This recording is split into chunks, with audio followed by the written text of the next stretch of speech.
doctora, ¿qué es el chemsex y qué consecuencias tiene ese? Aún nos referimos a este fenómeno psicosocial cultural que implica el consumo intencionado de drogas con fines sexuales. Doctora, cuénteme cómo funcionan las diferentes drogas en la sexualidad y en el sexo como tal. Bienvenida, doctora Julieta Sañay.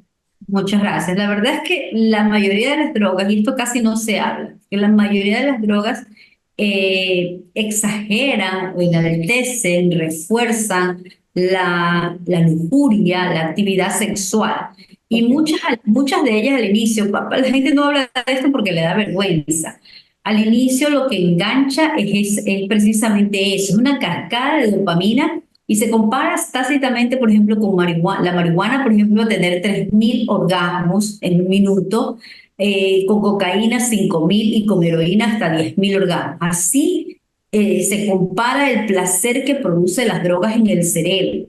Esto explica el por qué ni el amor de una madre, ni el amor de un hijo, ni de la esposa pueden contra la enfermedad de la adicción una vez que el cerebro ya está secuestrado por acción de la sustancia, ¿no? Que le enseña a consumir y a sentir placer de esta manera y hace que el cerebro ya no produzca sus sustancias normales y ya nada, lo cotidiano ya no te produce placer, es más, lo sientes aburrido y ya el cerebro no va a sentir placer de otra manera. Entonces, la mayoría de las adicciones están relacionadas a la hipersexualización, al aumento de la libido y a la lujuria. ¿Por qué? Porque estas sustancias te desinhiben, actúan sobre la corteza prefrontal y hace que la persona se desinhibe y pierda todo componente moral, todo componente de juicio o de normas, ¿no?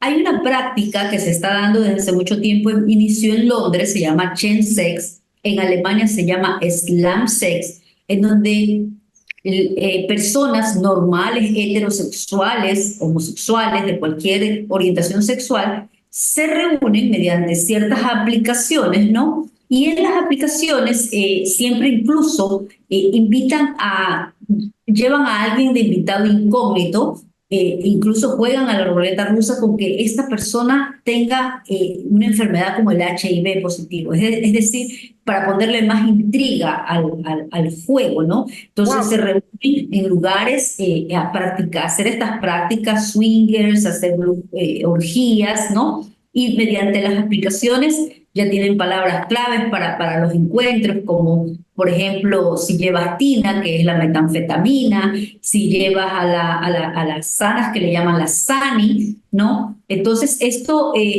ha provocado que en países como España se tuviera que abrir una sala de emergencias para el chemsex. El chemsex es la práctica de actividades sexuales mediante drogas químicas que exageran la actividad sexual y te provocan mayor líbido, mayor placer, mayor lujuria. El problema pasado es que ha surgido desde las combinaciones. Por ejemplo, en el momento que combinas ciertas sustancias, estas interactúan y la mayoría de estos pacientes van a parar a la emergencia de los hospitales con cuadros psicóticos, con alucinaciones y con agitación psicomotriz. Acá en Ecuador sí se da esta práctica, solo que no se le llama chemsex, no sé qué nombre tendrá en la jerga, pero hace mucho tiempo acá en Ecuador existe una sustancia llamada popper, por ejemplo, que es muy utilizada en las fiestas. Esta sustancia se inhala y produce dilatación de los esfínteres del ano. Entonces, se usa específicamente para tener relaciones por esa vía y la acompañan con otras sustancias. Por ejemplo, es muy normal que inhalen popper y también usen cocaína por vía rectal. Y esto ha causado un gran problema porque la cocaína, al absorberse por el tracto intestinal, puede provocar cuadros de sobredosis, puede provocar cuadros de psicosis, es decir, se absorbe más rápidamente. Entonces, es una práctica que se está dando aquí en Ecuador, que se da mucho en las fiestas electrónicas, en las reuniones, y sino que tiene como da vergüenza a las personas buscar la ayuda, es muy solapado. Sin embargo, se practica mediante las explicaciones. La palabra clave es tienes sitio, tienes lugar, llevas el popper, llevas el 2CB, por ejemplo, que es una droga muy de moda, cara, contiene éxtasis, contiene incluso sildenafil o Viagra, contiene drogas como la ketamina. Estas drogas son muy utilizadas para exaltar la actividad sexual. El problema aquí existe que en ese momento que tú estás prendido en esta exacerbación de tu líbido, tú pierdes todo componente moral, juicio y te olvidas incluso de protegerte. Esto ha llevado como conclusión a que se aumenten las enfermedades de transmisión sexual porque no hay protección. Incluso hay una reactivación aquí en Guayaquil, una reactivación de la sífilis, una enfermedad que estaba ya tácitamente estaba ya corregida, ya no se veía, pero hay una reactivación de enfermedades de transmisión sexual. El problema con esta práctica es el peligro de los cuadros psicóticos al mezclar las diferentes sustancias con alcohol, por ejemplo, o una persona que tenga predisposición a tener una enfermedad mental en su familia, ya que haga esta práctica y desarrolle un cuadro de paranoia, de psicosis. Hay que tomar en cuenta esto. Las personas que practican el chemsex, generalmente, aún después de practicarlo, se mantienen con paranoia. Y esto los lleva a ser muy celotípicos obsesivos. La celopatía es uno de los principales síntomas de esta práctica, o a ser muy dependientes en sus prácticas con sus relaciones. Mire usted, el chemsex definitivamente no llega acá, pero en Europa es bastante utilizado. Pero digamos que estos son, por decirlo de alguna manera, son grupos, o sea, son como sectas, por llamarlo de alguna manera. No es el común denominador, es como el grupo de cambio de parejas, el grupo, este tipo de cosas. No es algo que se ha generalizado tanto, doctora, ¿cierto? Bueno, como le dije, acá no se lo conoce con ese nombre de chemsex, pero sí se dan prácticas aisladas. He tenido pacientes que lo han empezado en grupo y lo terminan haciendo ya solos en sus Ya, casas, con juguetes sexuales, con un vibrador, por ejemplo, inhalando popper y utilizando cocaína, que es lo que más utilizan. Y hoy en día con la 2CB, que es una droga cara y que está a nivel socioeconómico un poco más alto. Lo que pasa es que está solapado, Mariela. ya, ya. No se ha dado, en España, por ejemplo, se lo declaró como un problema de salud pública, el chemsex. Acá no, es una práctica que se da por años. El popper se lo utiliza hace muchísimos años, pero es las mezclas que están haciendo ahora. Imagínate que un paciente me decía que él preparaba la 2CB, en Colombia le ponen Viagra, ketamina, cocaína, y él le ponía acá esta sustancia llamada mero macho, y Ya, sertralina. La sertralina es un antidepresivo, donde estos chicos se creen Breaking Bad, ¿no? ya. Habrán leído que la sertralina retrasa el proceso de la eyaculación. Los urólogos lo utilizan mucho para los eyaculadores precoces, ¿no? Entonces, pero estos chicos que se creen ingenieros químicos, qué sé yo, habían hecho una 2CB, lo típico. Aquí las drogas ecuatorianas son artesanales y son muy típicas de acá, que a cualquiera maestro de la química se le ocurre mezclar este tipo de sustancias y pueden causar efectos secundarios Pero total. muy graves, como la agresividad extrema, ¿no? Ujú. De hecho, en Miami se dio un caso de la droga caníbal, que eran las sales de baño, pero eran las mezclas de una persona que tácitamente le destrozó los ojos y la cara a un mendigo, tácitamente se quería comer viva a esa persona. Entonces, por Claro. la mezcla de sustancias. Entonces, no se da mucho a conocer esto, porque yo sí lo atiendo de manera privada, individual. He tenido varios pacientes, les da mucha vergüenza a las personas asumir que han estado dentro de esta práctica, pero sí la hay, estimada Mariela, no con el nombre de chemsex, pero existe. Y lo que más engancha a las personas adictas con las drogas es precisamente la hipersexualización, la actividad sexual sin ningún componente moral, sin ningún tipo de protección. Entonces, ¿cómo pueden dejar la droga, doctora? O sea, tiene que tener una fuerza de voluntad increíble porque usted sabe cuánto puede enganchar el sexo y si le dan un sexo, digamos, multiplicado y triplicado, y pues van a querer seguir allí. O sea, psicológicamente, ¿usted cómo los puede tratar? ¿Qué puede hacer una esposa si tiene un esposo que es drogadicto y que sabe que se va a tener relaciones probablemente con mujeres que acepten hacer drogas con él para tener sexo con él, pero sexo duro, y con ella no. ¿Qué puede hacer esa pobre mujer que se queda en la casa esperando que este drogadicto pues tenga todo el sexo duro afuera? Porque hay mujeres que sí se drogan para tenerlo juntos, ¿no? Y la esposa no lo hace. Mira, hay mujeres que han cedido a las propuestas de ellos de hacer tríos y estas cosas, pero hay algo, siempre le digo yo a las esposas de mis pacientes, se lo digo con sinceridad, usted estando con un adicto activo está en peligro, corre peligro porque este adicto activo puede ser un posible femicida, porque se enciende el circuito paranoide, se enciende la celopatía, esta persona le había propuesto hacer un trío con el vecino y luego quería matarla. Estaba planificando matarla porque esa imagen no la sacaba pese a que fue su idea. Y ella por amor, aparentemente, que yo le diría que es codependencia, se dio. Entonces hay muchos casos. A mí me preocupa mucho las mujeres que se mantienen en una relación como esta cuando ya hay señales, la celopatía, la obsesión, la persecución, el chantaje emocional a la que ellas son Claro. sometidas y el que ellas crean que los pueden con su amor recuperar. Realmente para dejar las drogas se necesita algo muy superior y no es ni el amor de la madre, ni el amor de la esposa, ni de los hijos. Se necesita que la persona toque fondo. La voluntad es lo primero que se secuestra, la voluntad está anulada en la corteza prefrontal por acción de las drogas. Entonces, esta persona necesitamos arrimarla, arrinconarla y que diga, ya no puedo más, está bien, ya no puedo consumir sin consecuencias. Este es el problema, que muchos de ellos, si no hay consecuencias, ¿para qué voy a dejar algo que me gusta, algo que me da placer, algo que es rico? ¿Recuerda usted cuando a Amy Winehouse le entregaron el Grammy? Se quedó con el Ajá, Grammy y ella estaba en recuperación en ese entonces. Y le ajá. dice ella a su amiga, le dice, qué aburrido que es esto sin drogas. Así es, la vida del adicto sin drogas es aburrida, así a ese nivel. Ok, Entonces, ¿qué cualquier necesitan cosa. para cambiar? Un ancla, una motivación, perder, tocar fondo.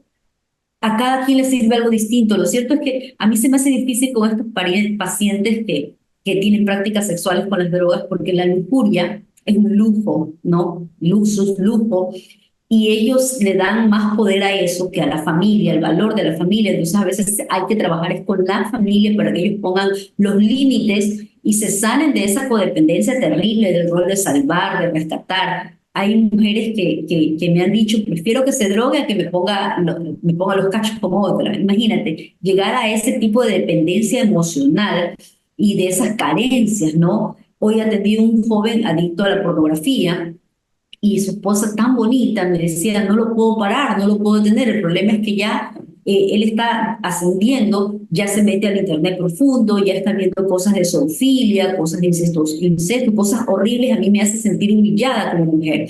Entonces, hay situaciones por las que muchas parejas están pasando, pero bueno, que esta persona buscó la ayuda. ¿Y qué necesitamos nosotros ofrecer? Varias herramientas. Hay medicación, sí, son estabilizadores del ánimo, hay la psicoterapia, también hay ayuda espiritual, los grupos de autoayuda. Mira, aunque usted no lo crea, hay grupos de sexólicos anónimos acá en Ecuador y funcionan muy bien. Son grupos cerrados, son grupos muy privados, con mucha prudencia y que Ok. han funcionado. Yo he enviado allá a muchos pacientes.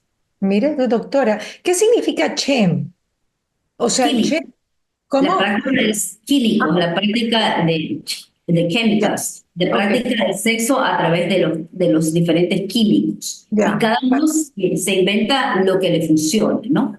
ya, o sea, como palabra anglosajona. Ahora, doctora, llega un momento en que la droga ya te daña y ya no puedes ni tener sexo, o se mantienen así de erectos y así de dispuestos y con predisposición, consumiendo drogas por muchos años. Claro, dependiendo de la droga. Por ejemplo, la cocaína es un vasodilatador y al inicio aumenta y la marihuana. Me decía una paciente que lo más rico es hacer el amor con marihuana, es como estar en Hollywood con un actor de Hollywood. Es Ya.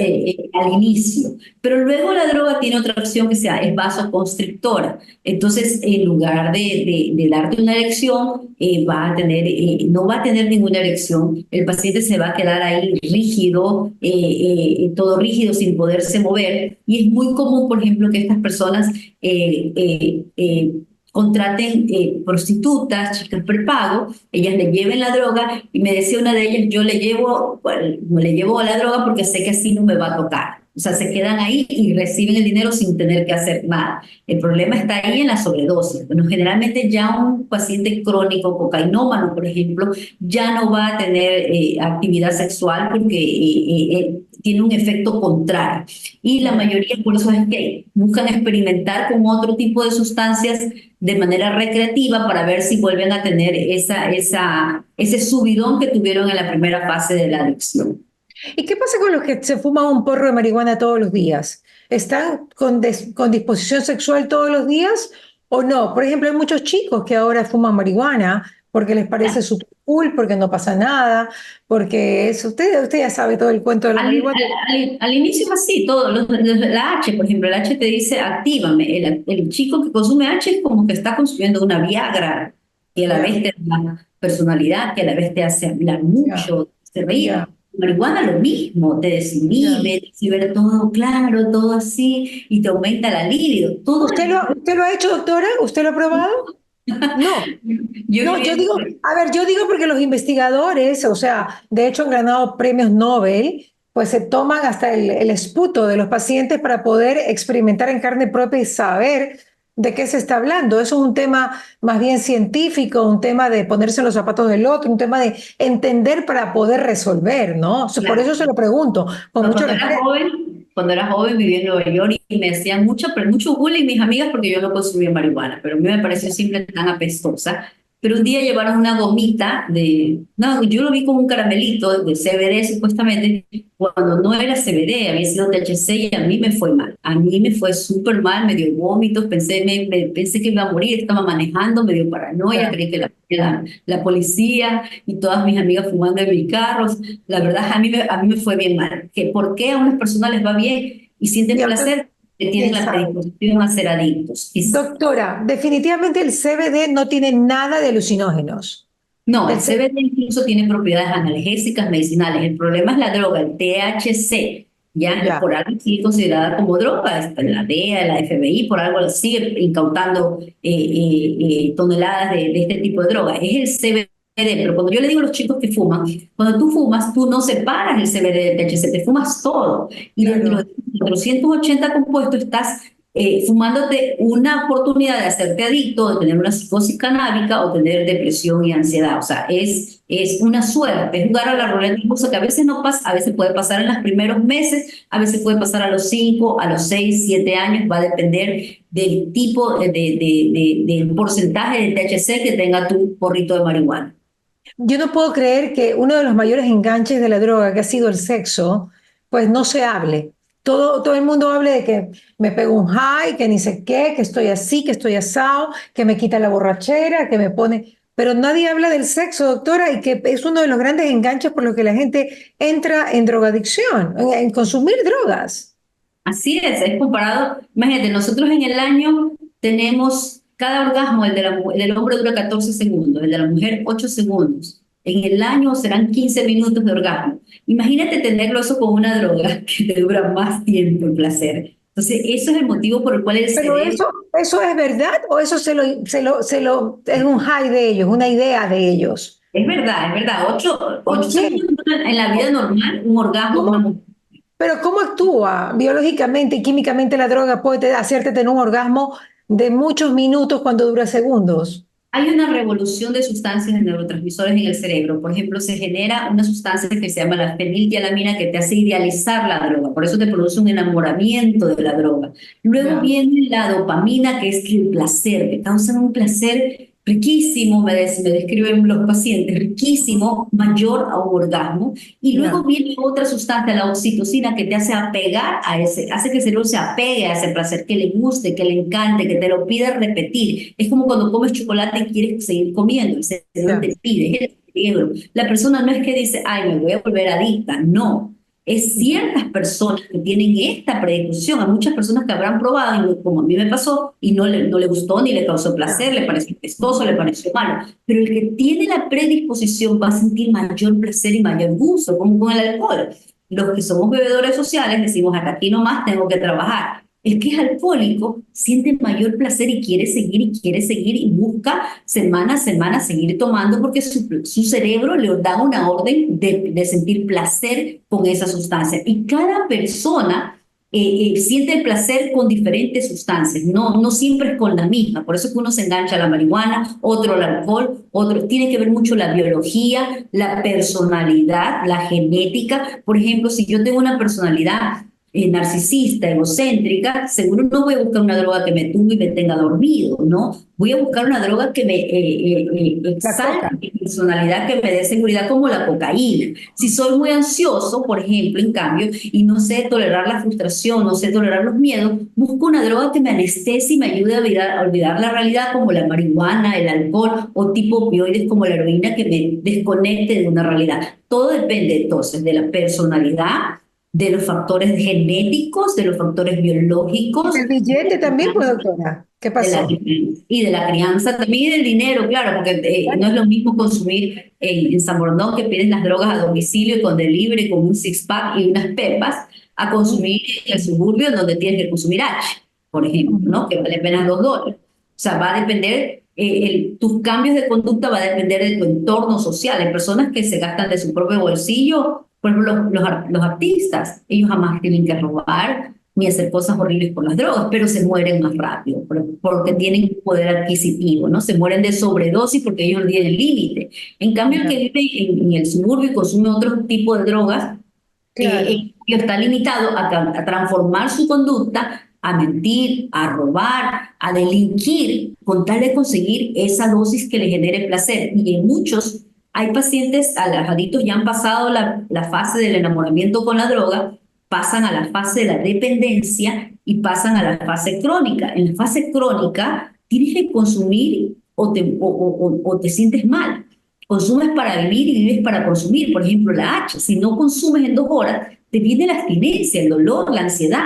La marihuana, un día, a veces 3 meses, a veces aguantan sin consumir porque la droga permanece en la grasa 90 días, pero de ahí empieza la irritabilidad, la ansiedad. Con la cocaína, los fines de semana ya están encendidos, es viernes y la nariz lo sabe. Entonces, Ya. cada droga se comporta distinto, incluyendo el alcohol, que es una droga legal. Claro que sí. Doctora, y se puede, o sea, ya ahora que veo que realmente casi que todos los drogadictos, llámese los de enamoramiento o la adicción, pues tienen como motivante principal el sexo, ¿se puede salir de ello? O sea, ¿se puede tratar para, no sé, apaciguarles el tema sexual? ¿Se puede o hay que trabajarlo globalmente, doctora? O Sí, sea, pero sí, le hay que aconsejo a trabajar cualquier todo. mujer, esposa, madre que me está escuchando, el Ajá. amor es suficiente, el poder de la droga es más rico que cualquier orgasmo, y que el amor de cualquier persona. El amor no es suficiente. Se necesita llevarlo a esta persona contra la pared para que cambie. Es decir, ¿quién va a cambiar si tengo todo y tengo placer con algo que me da placer y me O sea, da todo? quitarles la plata que no tengan para comprar o encerrarlos. O sea, hay que ser Ponerles fuertes con límites. ellos. Exacto, ponerles límites. ¿Es necesario que toquen fondo? Sí, pero cada uno tiene un fondo distinto, ¿no? No es necesario que estén debajo de un puente para ya recién buscar la ayuda, ¿no? Tocar fondo puede ser que tu esposa te deje y que tu mamá te cierre la puerta. Cualquier fondo, algo que les haga a ellos tener una especie de clic o despertar. Por ejemplo, el de un paciente mío, me acuerdo que era una Navidad y el traficante ya no le quiso vender más y le dijo que ya no tiene familia, anda, llama a tu doctora. Y me llamó a mí diciendo, doctora, se va a morir, yo no quiero que se muera mi mejor cliente, está encerrado en tal hotel. Entonces, eso para él fue que el traficante ya no te quiera vender, que ya no te quiera contestar el teléfono para él. Eso fue un clic, eso fue Que lo derive con la doctora, sálvelo porque si no se me va el negocio. ¿Qué le parece? es que ellos no quieren que se muera, pues. Ellos ¿Y los necesitan que se traficantes muera. son adictos, doctora, o ellos no se hacen adictos? Generalmente el traficante consume una cosa y vende otra cosa. Ya, Generalmente. Vende ya. otra cosa. O si no, Entonces, se la... pero hay diferentes tipos de traficantes, de dealers. Hay el dealer amistoso, el que te escucha hasta los problemas y parece psicólogo. Hay Ya. el psicopático que te vende droga contaminada, y ese no le importa si te mueres o no. Hay diferentes tipos, ¿no? Hay Ya. el amiguito que te lleva y te recibe las cosas empeñadas, que tú le llevas y te las cambia y te da crédito incluso. Hay diferentes tipos, ¿no? Lo cierto es que muchos de ellos no son intermediarios, no están, son un eslabón casi uno de los últimos eslabones. Realmente el narcotraficante nunca está expuesto a la calle ni a estar lidiando con sus Pero clientes. mire, los pushers y los dealers están tipificados. Qué maravilla, qué increíble cómo es la vida, ¿no?